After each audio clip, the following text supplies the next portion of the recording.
Bienvenue sur ma chaîne YouTube de l'investisseur magicien. Aujourd'hui, je ne suis pas seul. Je vais être accompagné d'Emeline. Bonjour Stéphane, merci de m'accorder ce temps d'audience. Oui, tout à fait. Mais je vais te dire qu'est-ce qu'elle fait. Mais juste après, la pub. Et il y a des pubs? Non, il y a mon intro. Ah d'accord.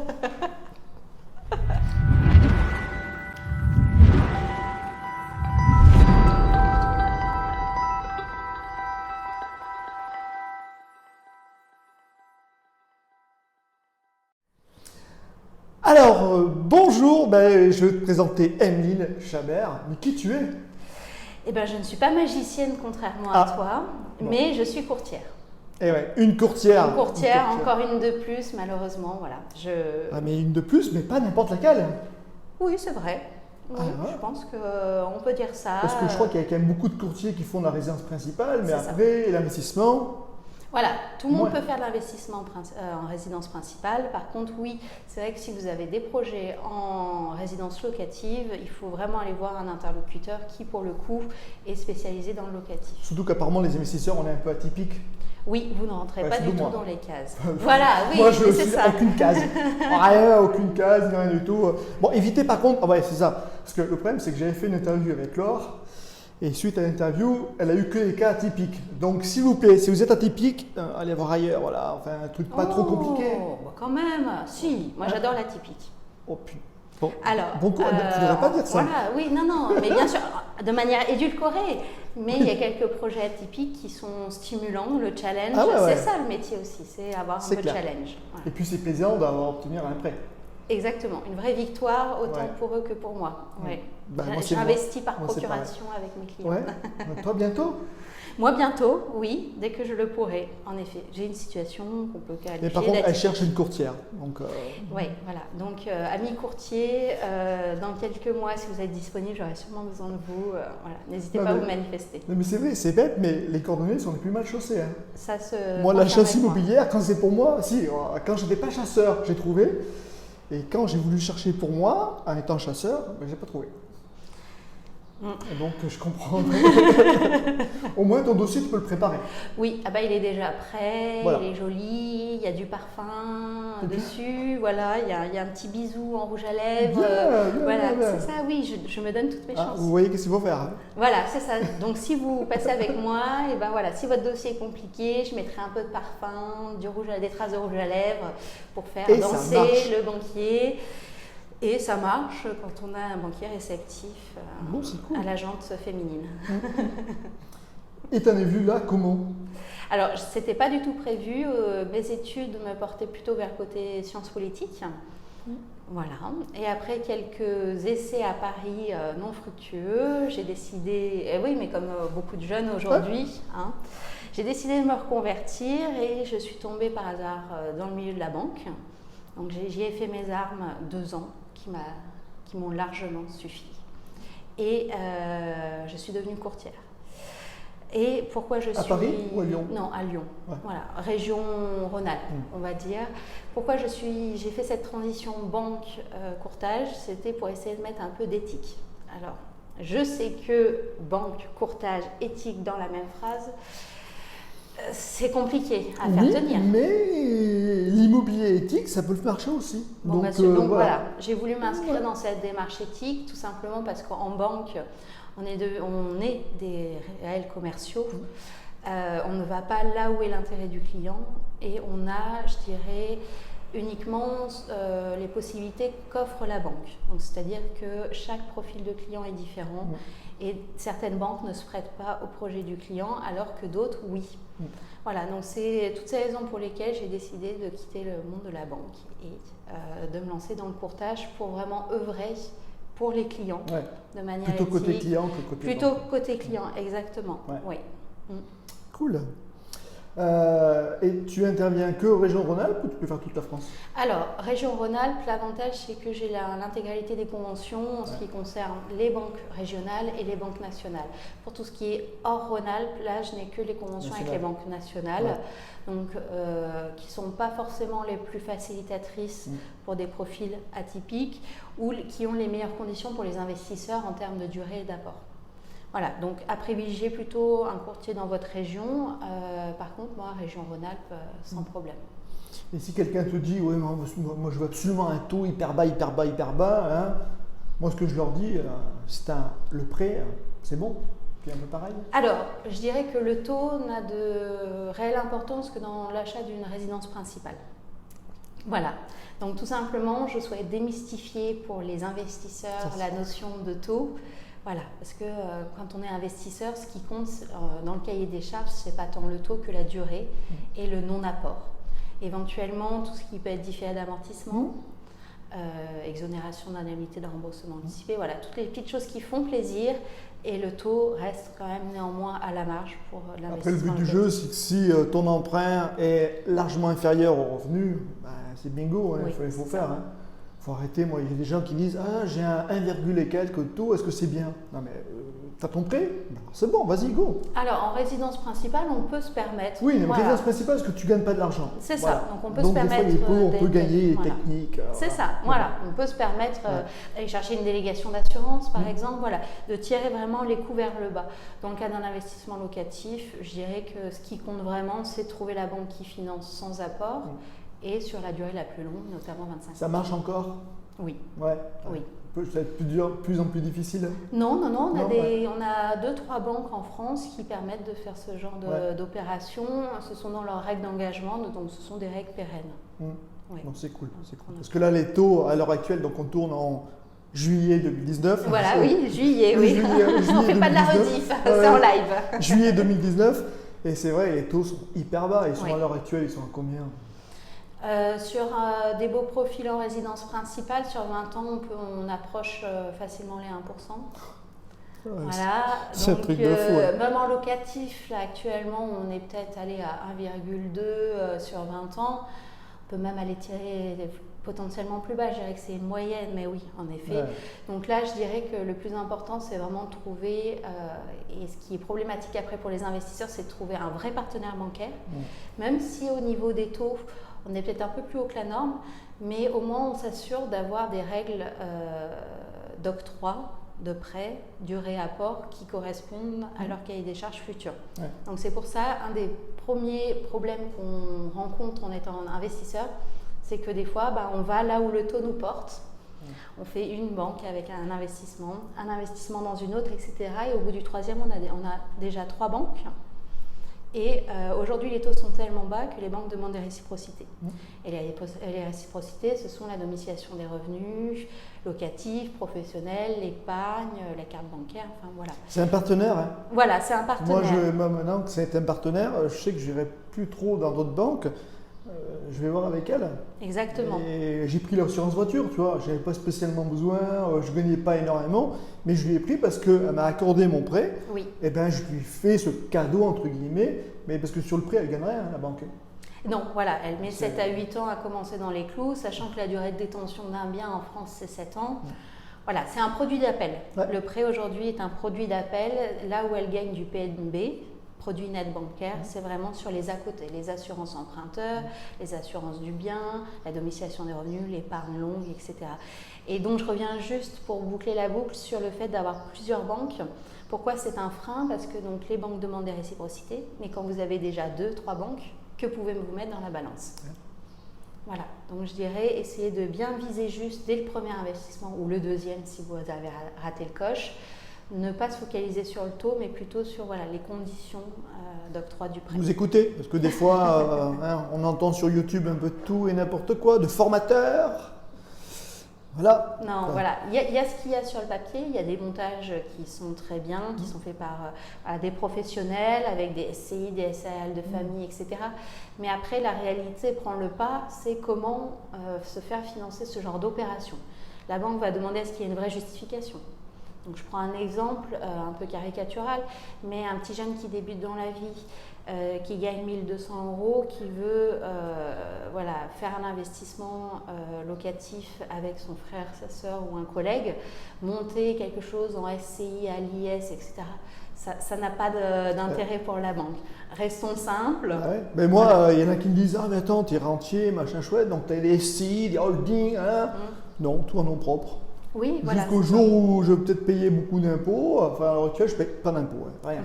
Je suis à zéro. Donc, c'est pour ça, des fois, quand je cherche des trucs en location, les gens me disent, mais pas possible, vous vivez de l'appartement et vous ne payez pas d'impôts. Mais bon, c'est comme ça. Mais le jour où je paierai des impôts, je changerai de truc, j'y ferai des professionnels pour ça, et puis voilà. Voilà, c'est ça. Mais il faut vraiment que la situation le justifie. Ouais. Et pas commencer à faire des montages qui sortent de l'ordinaire. Quand on le présente à un banquier, il faut se dire que surtout dans cette période, on est face à une recrudescence de demandes de prêts. Les banquiers ont peut-être 20 dossiers par jour sur leur pile, sur leur bureau.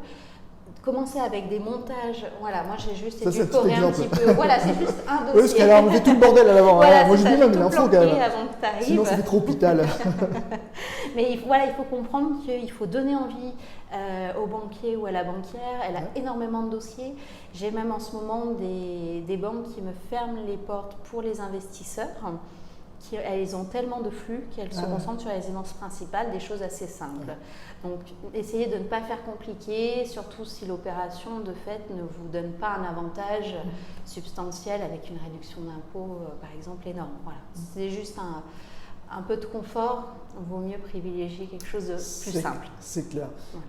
Des petits conseils déjà pour ceux qui veulent vraiment commencer à investir, qu'est-ce qu'il faut qu'ils commencent à préparer avant de te contacter ou préparer le dossier, qu'est-ce qu'il faut qu'ils t'apportent? Alors, je dirais que la situation idéale, c'est quand vous avez une idée qui émerge, vous vous levez un matin et vous dites, voilà, suite aux vidéos de Stéphane, il m'a donné trop envie d'investir. Ça arrive, c'est et vrai. je suis super content. Ouais. Voilà, ne pas hésiter avant de vous lancer dans des démarches de recherche, d'aller voir un professionnel. Banquier, je déconseille un peu parce qu'en fonction de la banque, elle ne sera pas à même de vous donner les meilleures solutions. La plupart des banquiers ne connaissent pas. Voilà, ça. C'est pas un truc comme ça. Ils sont formés banque, ils ne sont pas formés investisseurs. Donc si ils ne se renseignent pas, s'ils ne sont pas intéressés à ce truc-là, ils continuent dans leur truc de banque et investissement, ils ne connaissent pas. Exactement. Pour mon ancien banquier, c'était une bille. On peut pas leur en vouloir parce qu'on demande à des banquiers d'être généralistes. Ouais. Voilà, ils vendent des assurances, des produits de c'est des placement. Commerciaux, hein. C'est des généralistes et c'est vrai que pour faire de l'immobilier et d'autant plus de l'investissement locatif, il faut vraiment s'y connaître, être pointu. Donc je dirais que pour prendre de la hauteur de vue, il faut déjà aller voir un courtier avec la situation au jour J. Ok, voilà ma situation, voilà mon projet. Ah ouais. Super cher. Ouais, voilà, vous qui parliez de notion de cash flow, vous pouvez faire un deuil sur cette notion avec les frais de courtage, c'est terrible. Ouais, donc on va faire une minute de silence, Stéphane, si tu veux bien. Ouais, une petite minute. Voilà.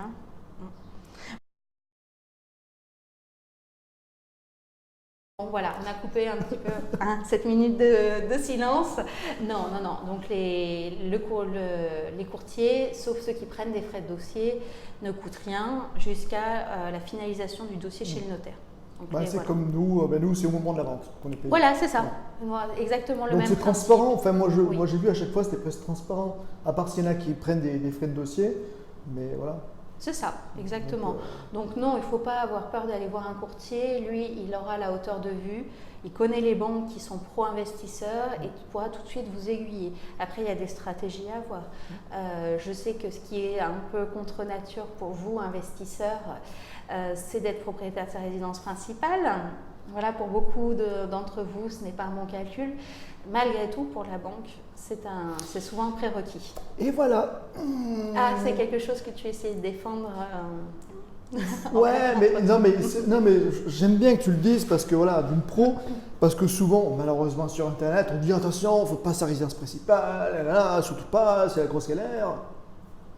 Vous voyez l'exemple, non, c'est pas une galère. Alors, il y a un moyen gentil de que... contourner, c'est-à-dire pour notamment un premier investisseur, de faire passer le projet en résidence principale aux yeux de la banque. Par contre, il faut être cohérent et c'est pour ça que le courtier est là aussi pour établir une stratégie et c'est pas seulement un pourvoyeur de taux, c'est évidemment de respecter un critère de localisation. Retenez bien ça, c'est pas un pourvoyeur de taux, c'est un conseiller déjà. Voilà, c'est ça. Ça c'est important, on gagne du temps énormément. On et en gagne plus, de l'argent. ce qui est intéressant par rapport au banquier, le banquier on ne peut pas tout lui dire. Parce que les trucs un peu pas bien, on ne peut pas lui dire. Le courtier, il faut tout lui dire. Oui. Parce que tu vas utiliser les trucs positifs. pour la banque, et les trucs un peu, j'ai pas encore mon CDI ou j'ai pas encore mon truc, on va essayer de raquer un peu les trucs et donner vraiment les bons trucs. Oui. Donc ça, c'est hyper important. C'est ça, j'ai eu des exemples récents où des clients m'avaient caché des choses. Voilà, mais terrible. Ouais. Et ben, on s'est fait retoquer au niveau de la banque et donc au niveau honte, elle est autant partagée par moi qui dois m'excuser à mes apporteurs et aux banques de les avoir fait travailler. Alors, là je mets un petit truc parce que Laure elle a eu le truc là, donc si au cas où vous voulez contacter Emeline, voilà, si vous lui cachez des choses, ne venez pas. Oui, non, ça ne sert à rien. Ça finira toujours par se savoir. Je veux tout savoir. Et en fonction de votre profil, en fonction des choses qui peuvent pêcher un peu, soit on met en place une stratégie pour combler ça, soit à ce moment-là, on oriente le dossier d'une certaine façon. Donc voilà, notamment le secrétaire résidence principale. Vous n'avez pas envie d'être propriétaire de votre résidence principale. Une des astuces, c'est de faire passer le dossier en tant que résidence principale auprès d'une banque. Mais ça nécessite notamment, et ça des fois on l'oublie, que le bien se situe proche de sa résidence actuelle ou de son travail actuel. Voilà, donc si vous êtes investisseur lyonnais, je sais que Saint-Étienne en ce moment, c'est super pour commencer, ça coûte pas cher. Saint-Étienne. Il y en a certains, oui. Oui, je sais. Voilà, mais ce n'est pas cohérent du tout. On va faire juste un petit truc. Saint-Étienne, regardez un peu l'INSEE. Saint-Étienne est comme ça. Enfin, c'est même pas une chute libre, c'est une catastrophe. Alors peut-être dans des dizaines d'années, ça va remonter. Et pour l'instant, je ne sais pas toi ce que tu en penses, mais moi, c'est pas du tout une ville que. Voilà. Alors, je sais que certains investisseurs c'est pas cher, vraiment, voilà, c'est ça, privilégient la notion de cash flow plutôt que la valeur patrimoniale du bien. Voilà. Bon, après, il faut arriver à le louer. Et ça, mais surtout qu'il y en a beaucoup, donc il y en a que ça fonctionne parce qu'ils ont peut-être un réseau, ils ont des tactiques. Mais c'est vrai, je pense que le débutant qui commence là-bas, voilà.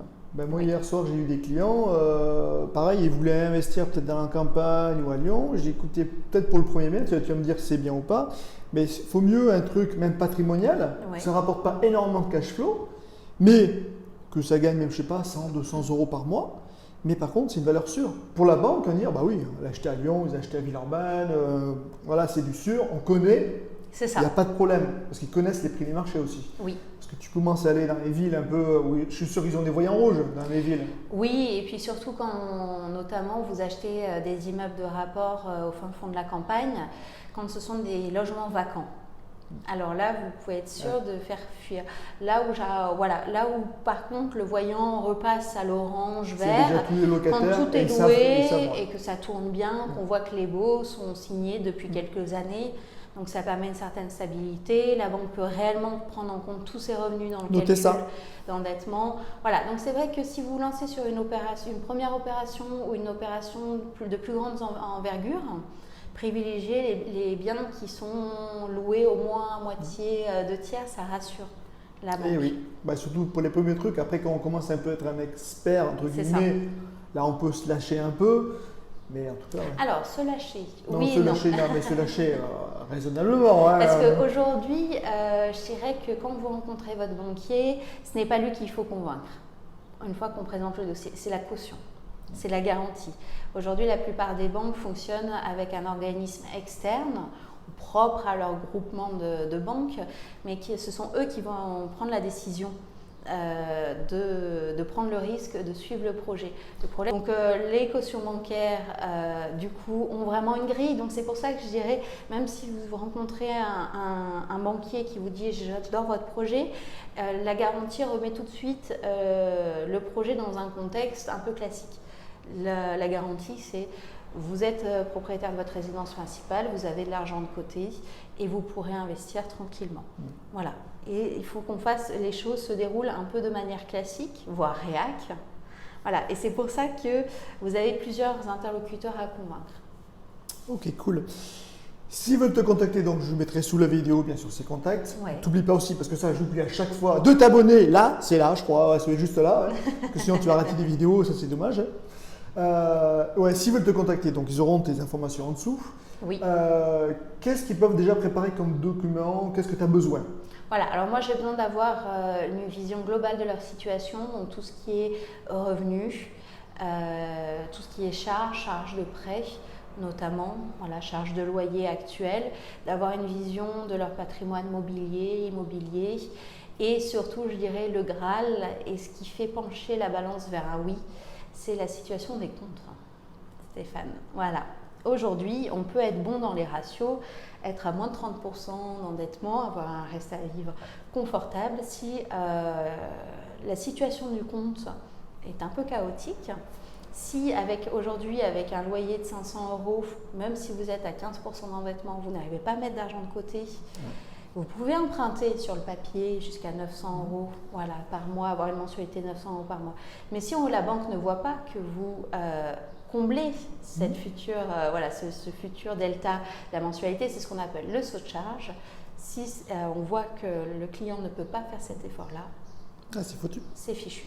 Voilà, c'est pour ça que je dis souvent, il est mieux de voir un courtier avant de se lancer dans des démarches, ne pas nous mettre devant le fait accompli, et plutôt de venir voir. On prend le temps de regarder les relevés de compte, d'analyser la situation et de dire bon, on reporte 2-3 mois, voilà, le temps de mettre les comptes au propre. En plus, 3 mois, c'est ça, c'est surtout là qui regarde sur 3 mois. C'est ça, les banques, on demande un recul de 3 mois, sauf situation particulière, mais généralement, c'est un recul de 3 mois. Ça permet de corriger quelques petites choses. Je veux dire, 3 mois dans une vie d'investisseur, c'est peu. Si ça peut permettre d'obtenir un prêt de manière sereine. Ouais. Et plus ou moins rapide, parce que maintenant, c'est long. Oui, en ce moment, c'est rare que j'arrive à tenir les 3 mois. Mais je crois qu'on est... Voilà, malheureusement, tout le monde, malgré la bonne volonté, les relances quotidiennes, voilà, je n'ai pas encore testé l'option de la danse du ventre devant le service administratif.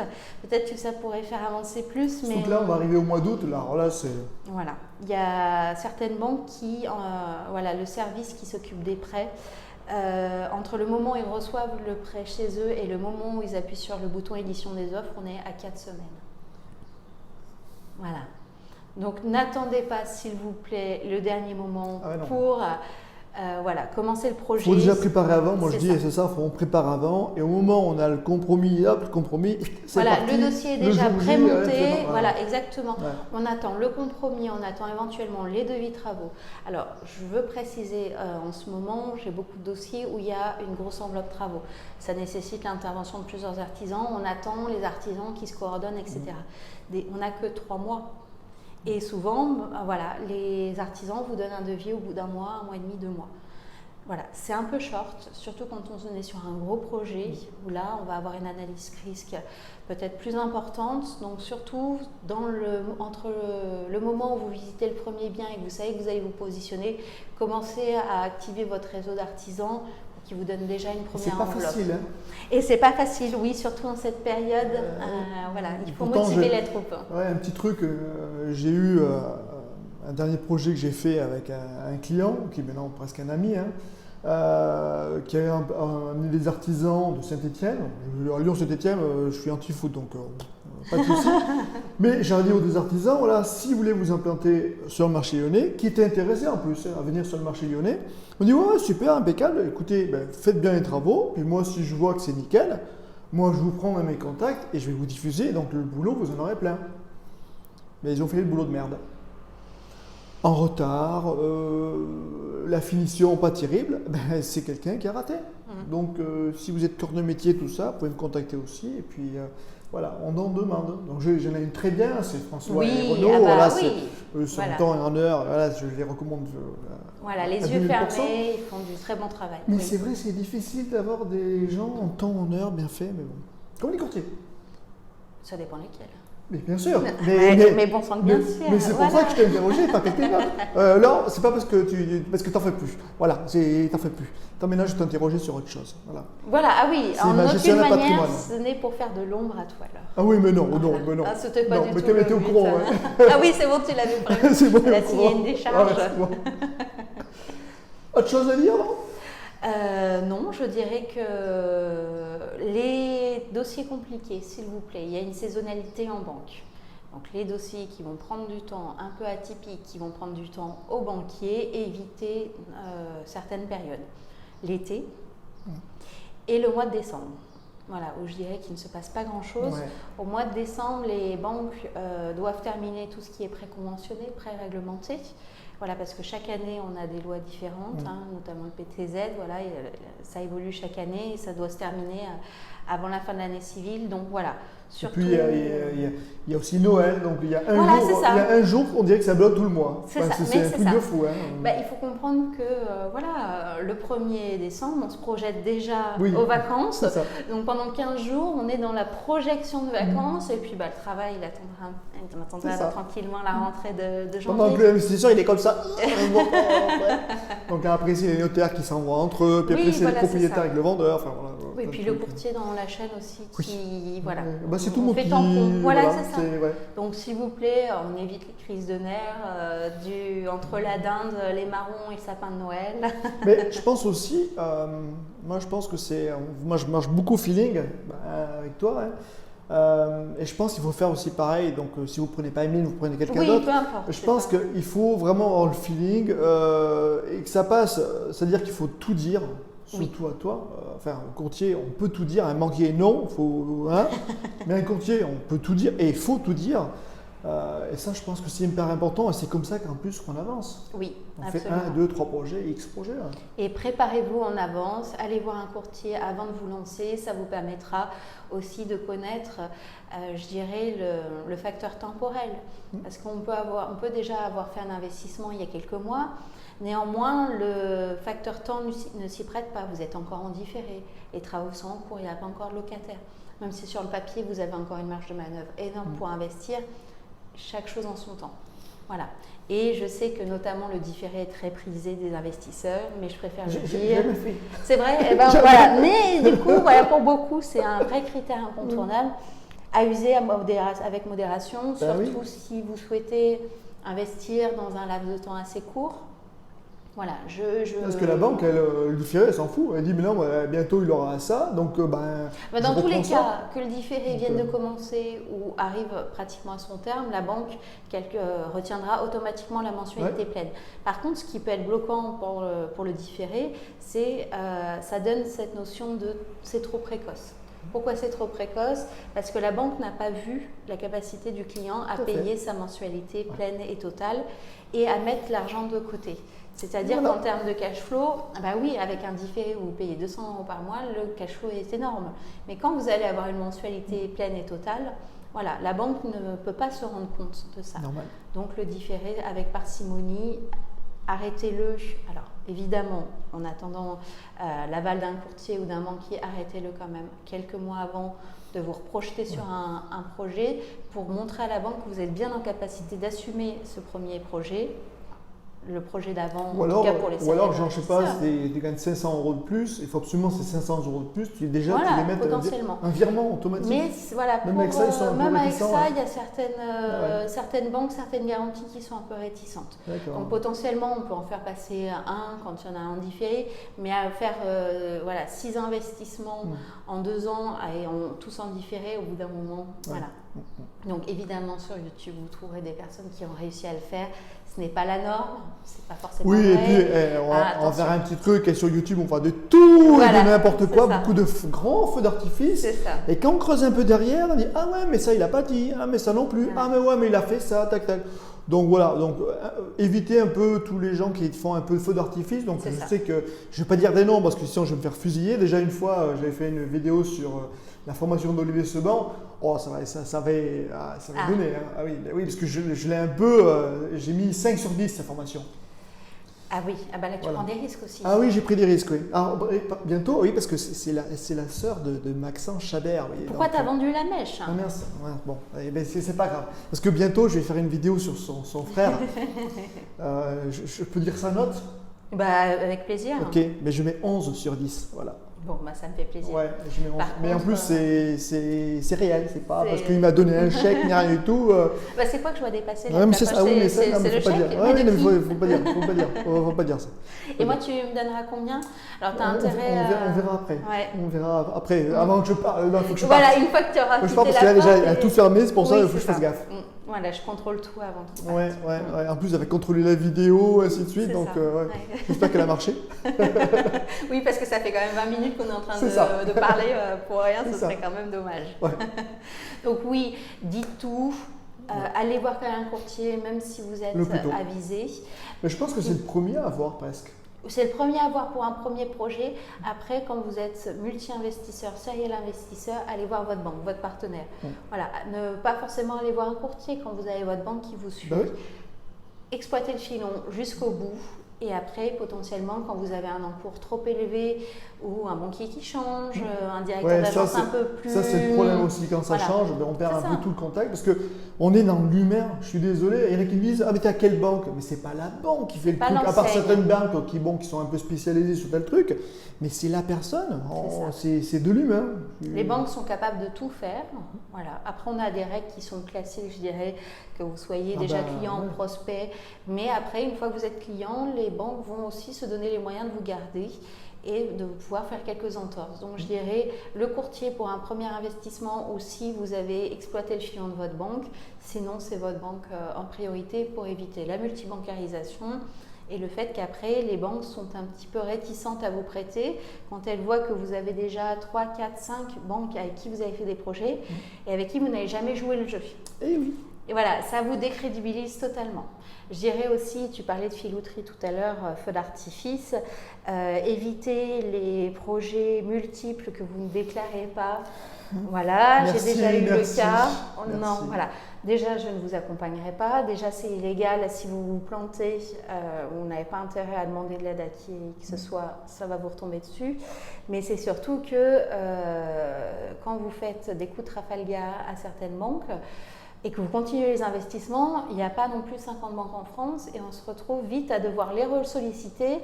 Et j'ai déjà eu un client qui m'a dit, bah non, alors elle, vous ne l'appelez pas parce que j'ai fait un double investissement il y a 2 ans, elle n'était pas au courant. Donc lui, ah bah non, par contre, lui, non, vous ne pouvez pas. Sauf que ce n'est pas une question de banque, c'est aussi une question de garantie. Est-ce qu'il se passe à des informations au niveau de la garantie? C'est-à-dire, par exemple, Crédit Logement œuvre avec énormément de banques. Donc il me dit, bah allez pas voir cette banque. Oui, mais le problème, ce n'est pas uniquement cette banque, c'est la garantie qui intègre toute la banque. Donc, vous voyez, voilà, dans une logique one-shot, voilà, c'est à vos risques et périls, je ne pourrais pas vous en empêcher. Par contre, quand vous avez une stratégie d'investissement à long terme, c'est réellement vous tirer une balle dans le pied. Il faut faire ça en professionnel. Moi, je suis désolé. Moi, les feux d'artifice sur Internet, multi-trucs, on fait 2 trucs en parallèle, magouillerie, machin chouette. C'est ça.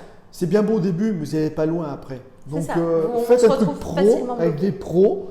Et puis voilà. Moi, on me dit souvent, ah, t'es bon en immobilier. Non, je ne suis pas bon en immobilier. Je suis nul. Par contre, je suis un excellent chef d'orchestre. Moi, je prends des professionnels que j'ai besoin, ainsi de suite. Et le jour où j'ai payé peut-être pas mal d'impôts, j'irai peut-être voir un avocat fiscaliste, j'irai vraiment voir un professionnel. Et puis voilà, on me dit, ah, mais ça coûte cher. Ouais, mais entre coûter. C'est ça le problème. Les personnes voient souvent un peu au bout de leur nez, mais pas plus loin. Il faut voir du long terme.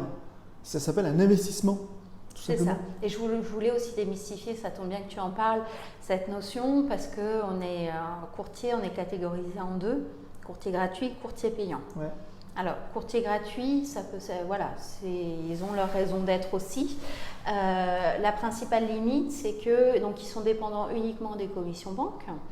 Et parfois, vous arrivez avec votre projet et votre banque actuelle est la mieux placée. Sauf que les banques actuelles, quand vous leur envoyez les clients, la plupart ne payent pas ou très mal. Donc, qu'est-ce qui se passe? Un courtier gratuit va devoir vous changer de banque pour pouvoir percevoir des honoraires.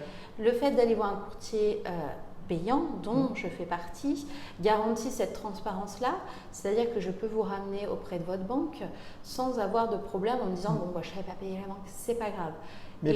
Voilà, c'est ça. Mais votre banque est la mieux placée au niveau des taux si vous êtes en résidence principale ou sur une stratégie à long terme quand on est investisseur. Voilà, donc c'est ça aussi. Et le plus souvent, quand on fait un investissement locatif et qu'on me demande du 25 ans sans apport, différé, exonération d'IRA, tout ça je l'ai et les honoraires sont intégrés dans le financement.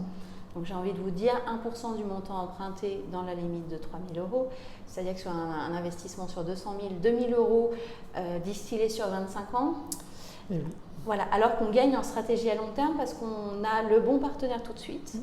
Donc on fait des économies, on évite de se disperser, avoir des frais de tenue de compte de partout, acheter des cartes, ouvrir des livrets, prendre des assurances de partout pour faire plaisir à tout le monde. le fait d'avoir payé un courtier qui vous envoie tout de suite dans la bonne banque, ça vous fait quand même, Et mine de puis, rien, des économies. c'est un gain de temps. C'est un gain de Oui. temps énorme. Enfin voilà, moi, c'est pas mon boulot, et ainsi de suite. Moi, je veux voir les professionnels qui sont faits pour ça. Enfin, Je pense que c'est chacun son métier. ouais. Et c'est important de faire confiance, d'avoir un réseau d'artisans.